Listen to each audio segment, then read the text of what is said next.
Okay, I'm here. I'm Noah Bean. I'm with, we're actually sitting down today with our CEO, Suman, and we're going to talk just organically about some of the things that we're seeing with hiring right now in the industry. So here's Suman.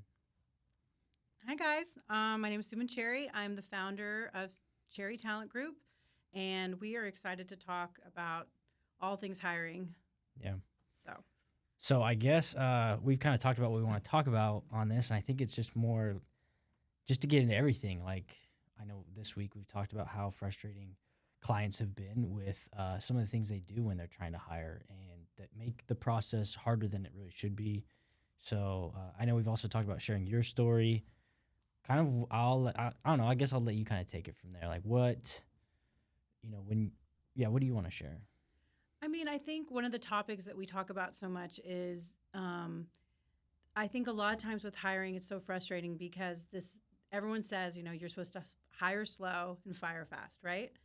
But I think what we see time and again is that most of the time people wait and I know you talk to clients all the time who really should be hiring sooner than they are probably ready to hire for. Mm-hmm. Or they think they can wait and think it's going to be a situation where maybe this perfect candidate is going to come through in a very short period of time. And a lot of times what happens is they go seeking this, great match, and then obviously they don't have as much time, and so sometimes they settle for someone that might not be the right match, and that shows up usually down Yeah. the road.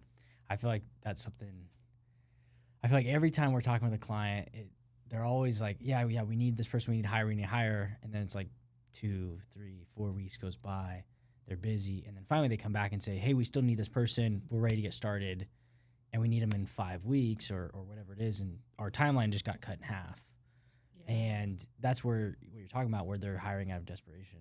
Yeah, That's because super I frustrating. think it's hard, right? I mean, I think we can all say hiring is not a fun thing. We have to hire, and it's not fun for us as well. And even at this work, my organization or our organization, where it's just hiring. Mm-hmm. But the reality is, if you don't hire people, you can't bring capacity to your organization. And it's almost worse when you hire the wrong person because they affect your business in a negative way. So they might actually take away capacity of other people. And so it's like something that's so important to an organization, but I think it's something that nobody really wants to deal with. And a lot of times I think it just gets kicked down the road, right? Yeah. And no one really wants to own it, right? Yeah. And one thing, I don't think it's always intentional. I think people don't approach hiring with like a level of importance that it really has on an organization. Like this person is going to come in your business and make impact in what you're doing. And that needs to be like your ultimate, I've got to go find the right fit. And I think people unintentionally, they go look for someone to fill a role and they're looking at what they have available and they have to make a selection out of that. And so I don't think they're intentionally making a bad hire. I think they're, by default, their process isn't allowing them to find a great hire. They're just kind of picking what they have.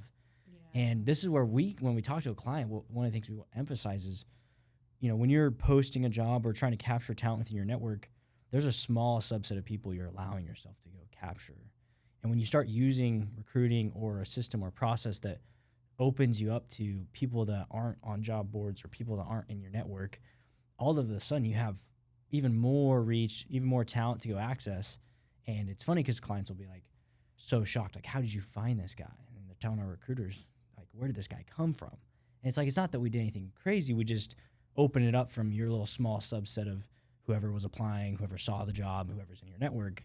And we broadened it to really anyone that's going to fit what they're wanting. And then, we're going to find great people, great talent. And then we just have to look for values. Yeah, I mean, I think I think this is what's true is that, like, I mean, I think anyone could probably do it, but do you have the time and energy Yeah. and to do it? And also, I think, the experience. Like, are you asking the right questions? Because when our recruiters recruit, I think they just do a really great job of really asking those questions that maybe might be uncomfortable to ask, but understanding who this person really is outside of the resume. Because I think you came back to the values piece. Because ultimately, I mean, skills are important, and I say this all the time. I know you say this to clients as well. We talk about this with our recruiters, and we talk about this. But skills are important. They have to have the basic experience to be able to solve a pain point. But it's like those values piece, and that takes time to understand who that is. Like that takes a lot of intentional energy that you're giving towards that person. You're having to have lots of conversations, really paying attention.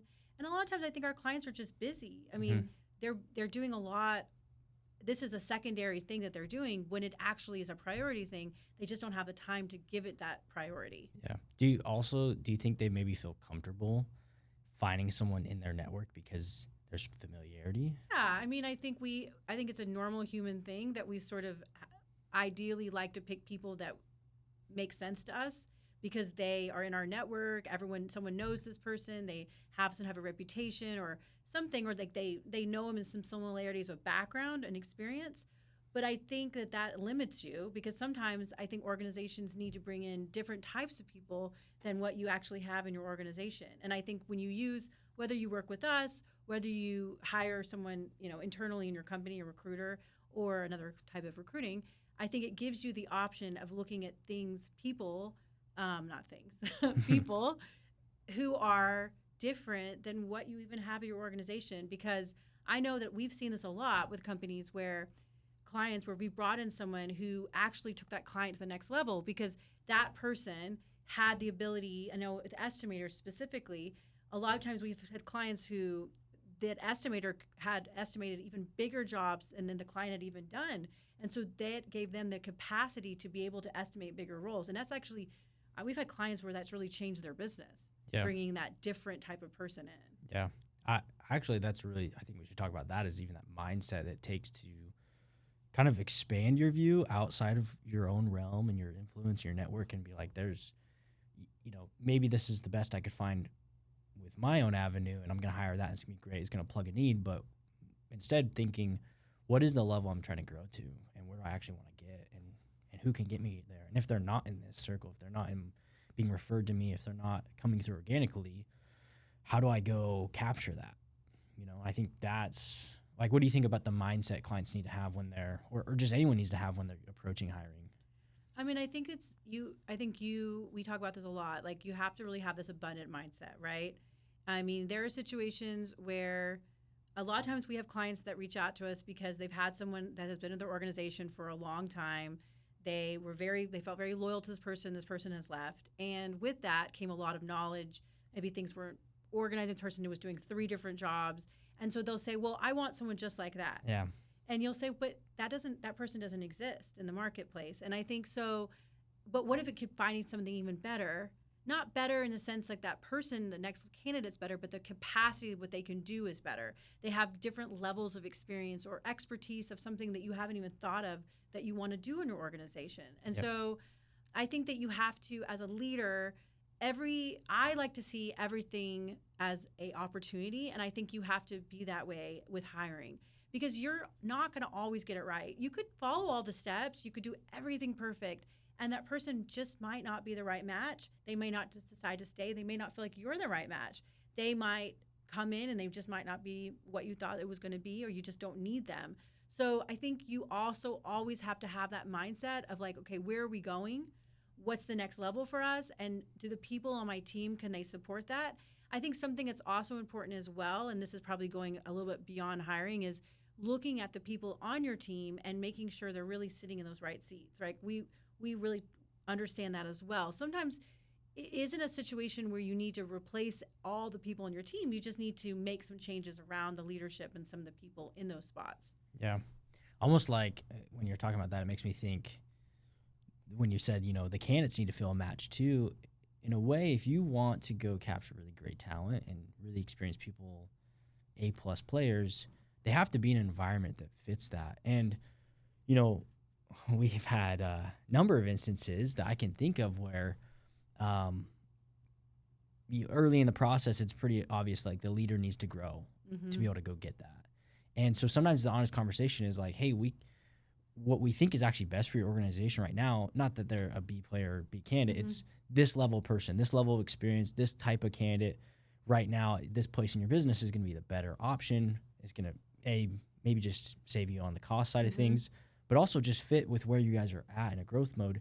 Because you're right, if you're not ready, if your organization's not ready for that caliber of person, they might come in and just, it might not mesh and they might end up leaving.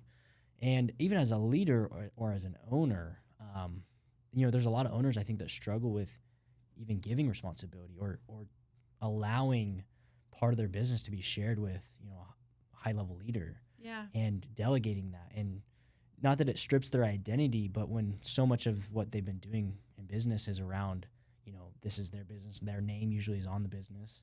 And now if they're bringing in a number two or a high level leader, they're having to share some of that load. And it's maybe uncomfortable or scary to give up some of that. I mean, you might be able to speak from just Yeah. experience of sharing Yeah. part of your business. I mean, it is hard, right? Because, especially a founder-led business. I mean, you started this business and you have put in so much effort. And a lot of times with founder-led businesses, like in the beginning, it's probably just you and maybe one other person. Mm-hmm. And you have understanding of all the nuances, all the little pieces, and it's your baby. I mean, it really is your baby. I mean, not to mention the financial, the truth is it affects you. Like when you're building a business, I mean, it affects how much time you're giving into it. Like sometimes you're working in the evenings, you're working on the weekends, it affects your dynamics in your marriage and your children, all those things. It's true. And so you as a leader have to understand that. I mean, that's true. And so but as you grow, you have to also understand, if I want to get the next level, if I want to get to that place where my business has sustainability, then I have to have capacity. And that only comes from hiring people that I can trust to take on some of these responsibilities. I mean, and it doesn't even have to be a number two. It could be as simple as, we talk to clients all the time and we're like, they want to hire like this senior person and they have these all these unicorn dreams. And then I'm just like, but who's doing all this little admin stuff?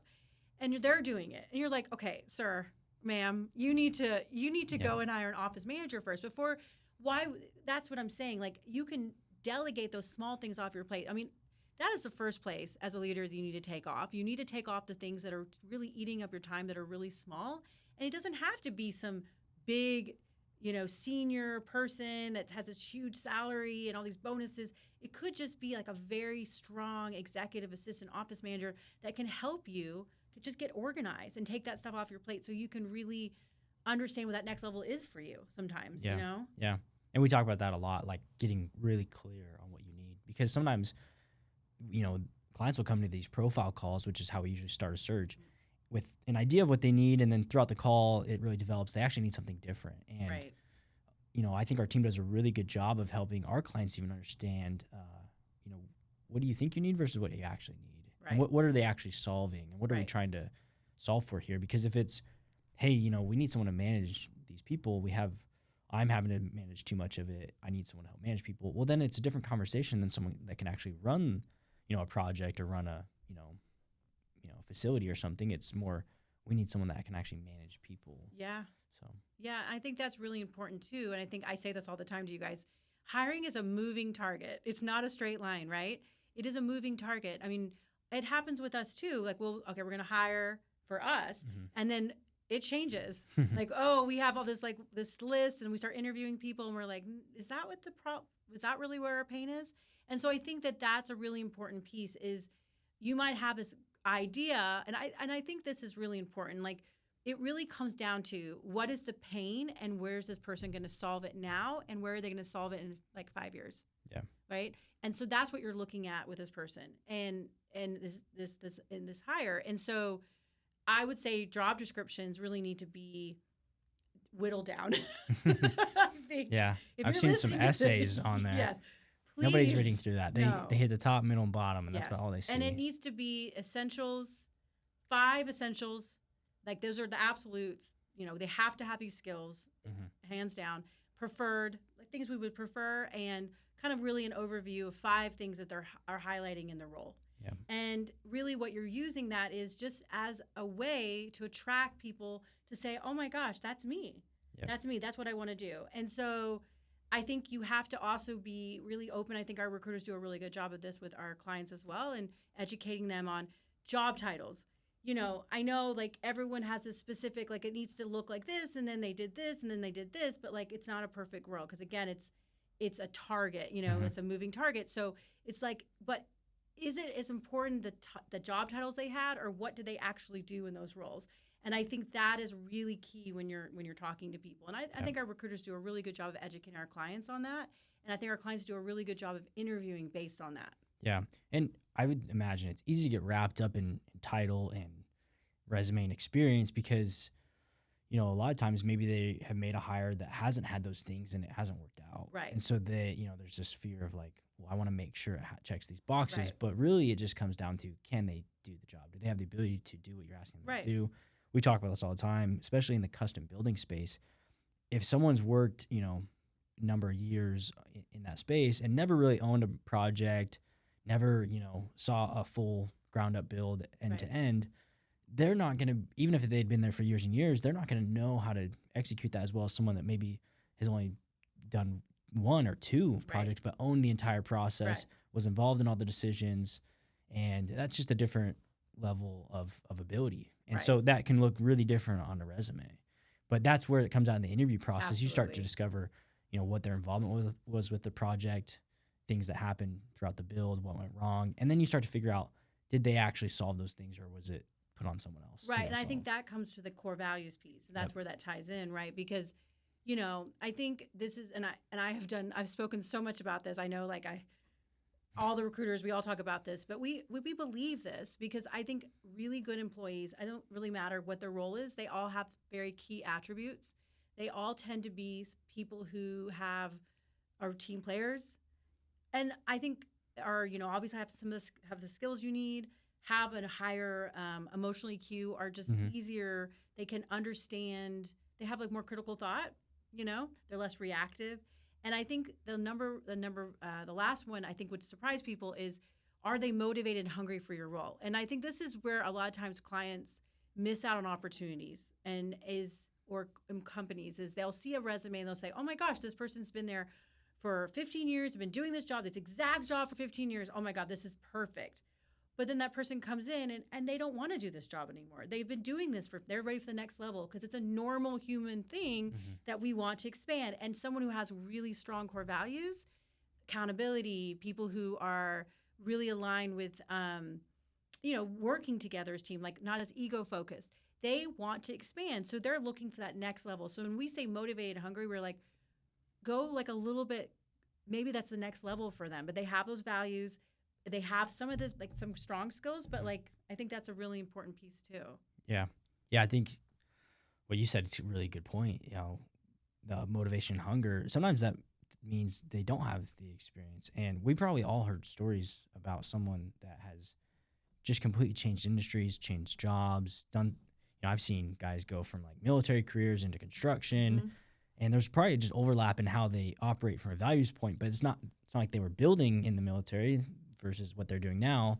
Experience-wise doesn't match up, but the values match up with how they're operating, how they're executing, and just, their ability to go learn something. Yeah. I think a lot of things can be taught, and, more and more of our clients are starting to realize that there's things they can teach and there's things they can't teach. And things you can't teach is that hunger and the values piece and how someone shows up. Do they take personal responsibility and ownership of their work? And that, in a lot of ways, is probably more valuable because you can develop some of the skills if someone's willing to, and they want to, and they can learn those skills and how to do, X, Y, Z. But if they don't have the values piece to back it up, they're just not going to be a good employee. No, and honestly, I've seen it, and I've been doing this for 25 years, and I've seen it in so many organizations, great organizations, who unfortunately had very high producing employee and a very high producing leader, but had very low value. And they're literally the most dangerous people in your organization because you cannot keep people. If you are someone who has a lot of revolving door and you're like, why is this happening? And it's probably a lot of times it's one manager, a group of managers that are middle managers a lot of times, and they are not aligned to the core values. Yep. So it causes it's cancerous to an organization. It literally you can't bring in young people because they'll run them off, and anyone who's an engaged person who has a high capacity A+ person, they're never going to stay in that type of environment as well. Yeah. Well, and when you say young people too, I think this is a conversation I hear all the time right now is the next generations, what do they want? And more companies are starting to realize a lot of the younger generations grew up seeing these older generations kind of just not respected by management and just they want it differently. They want to feel like valued in an organization. And the second they start to not feel valued, or they don't feel like their values align, there's integrity, or they can trust their leader, they're going to want to look elsewhere, because that's what's important to them. More important than, some of the other things that have been important, like money and title and all those things. They don't really care about that. Yeah, because I think what they're looking for in organizations is, we talk to candidates, our recruiters, we talk to candidates all the time, and people think, oh, they're leaving because people don't want to work, people are lazy, people want more money, and that's not it. They're usually leaving because of a situation where they don't feel seen and they don't feel heard. And typically, it's like, if you're a leadership of an organization, your sole job is to protect your culture. And a lot of times protecting your culture means that you are not allowing toxic people who don't have the right values to stay in your organization. Yep. And I think that's what people want. People want to see leadership have transparency. They don't want the cloak and dagger. And it happens all the time. We have candidates call in. They're like, well, why are you looking? I don't know. I just feel like something's going on. I'm worried. And a lot of times there's literally nothing going on, but the company is not being transparent about their numbers or what they're doing or what's going on. There's a lot of, it just feels hush-hush. And also, 80% of a lot of, they say, like, I don't know if this is true, this is a statistic I heard, they say like up to 80% of employees aren't even engaged in their company. And so people say, oh, it means they're lazy or they don't want to work, but it's not that. Yep. They were engaged when they came in, but a lot of times what they were promised, what the expectations were, oh, this is what it's going to be, all these things just don't match up when they show up. Yeah. And I think a lot of it stems from the management and the culture. And I think if you ask any business owner, company, hey, do you have a good culture? All of them are going to say, yeah, we have good culture. We do barbecues every summer. Yep. We all get together at Christmas. The normal stuff that I think every company does, and some do, some don't, but it goes deeper than that. I think culture, and that's a whole conversation. We can talk forever about culture, but culture is really, if I had to sum it up, it's how your people interact with each other. Yep. And, what they do in good times and bad. I think that defines your culture. I'm curious, like, you've been with us for a little over a year. Obviously, there's been a lot. The business moves very fast around here. I'm curious, like, I feel like we have a pretty solid culture. Yeah. What do you feel like when you see it? Like, what do you feel like really stands out for you? That's a good question. I know. I put you around the spot. He's like, I hate it here. This place sucks. I don't leave. No, just kidding. The first thing that comes to mind is transparency, and just like, we just get along, but not as like, hey, we're all buddy and hang out. We really don't. I mean, we all live in the same cities, but Houston, it's like we're an hour apart, you know? I would say, like, more we get along in terms of we know how to communicate with each other about difficult things. We have hard conversations with each other, and we take criticism well. So I think our culture is just surrounded by getting better. Like, we all want to keep getting better. And so I don't get offended or take it personally if you bring something to me saying, hey, Noah, this is wrong, you need to do this, or you messed up here, you missed this detail. I'm not very detail oriented, so Jessica gets on to me about that sometimes. That's okay, but she can communicate that with me without me getting hurt, and vice versa. I can communicate back with her on things that I think that I can see improvement on in the organization. And I think because we all care so much and want to improve, there's just this like constant communication that really keeps it healthy. That's how I see our culture.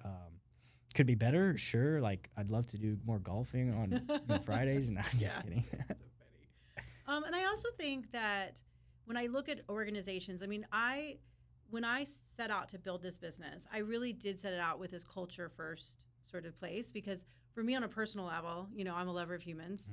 And I really believe and I've worked in organizations, like early in my career, I worked in an organization that really valued their employees. They really valued their people.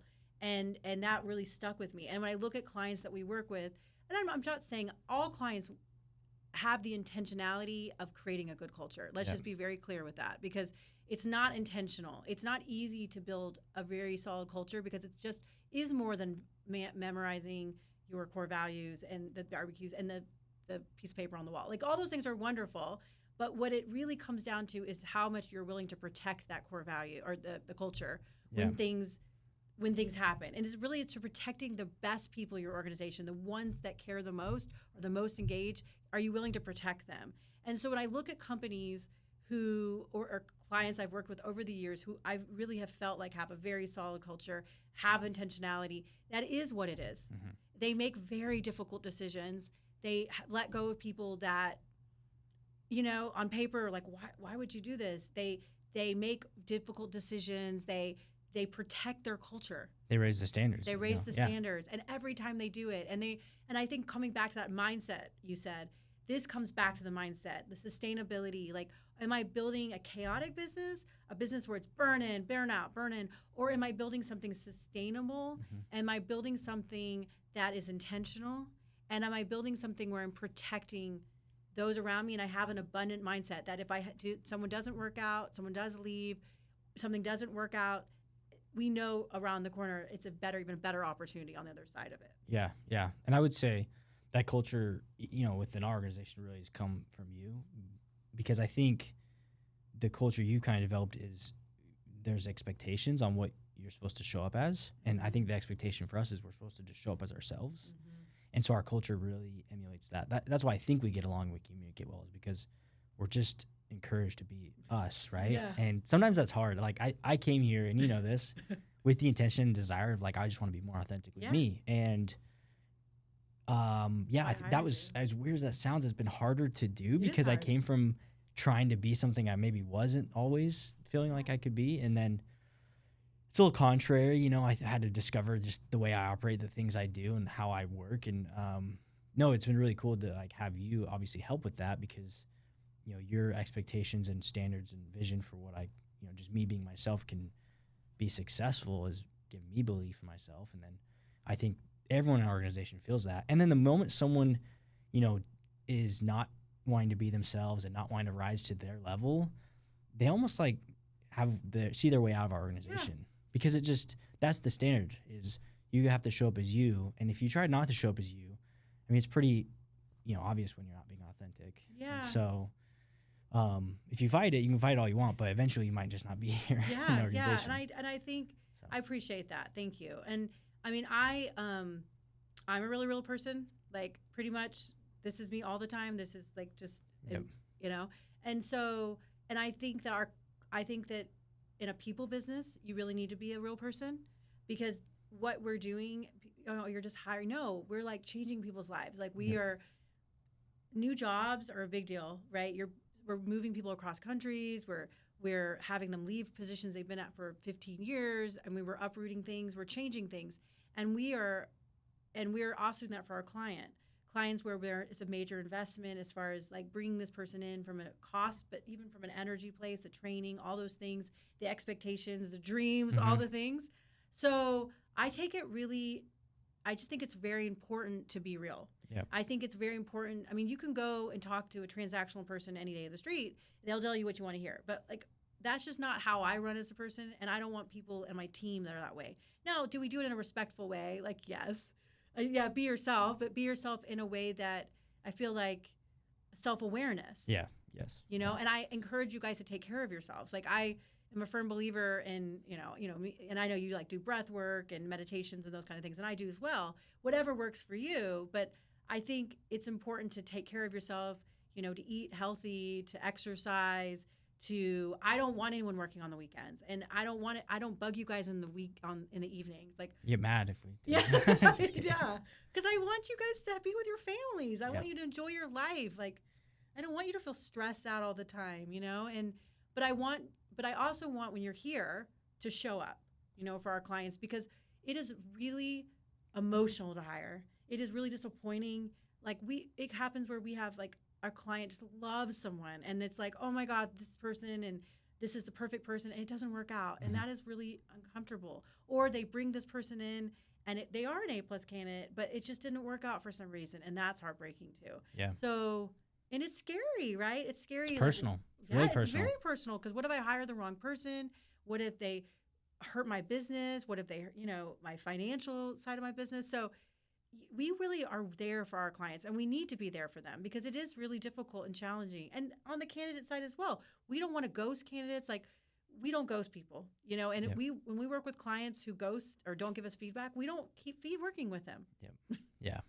I would say we just in every way want to show up human as possible. Yes. And especially like I mean, we could talk about AI forever, but I think, everyone talks about the future is AI. I think the future is just more human because people are going to crave more and more human interaction and authenticity because AI is going to commoditize media, commoditize kind of anything that you can go, see or do. And so eventually people are just going to want realness and authenticity. And we're already seeing it on social media right now. I think the people that are doing well are just human and authentic. And we go to these builder events and everyone shows up and they're very human and authentic.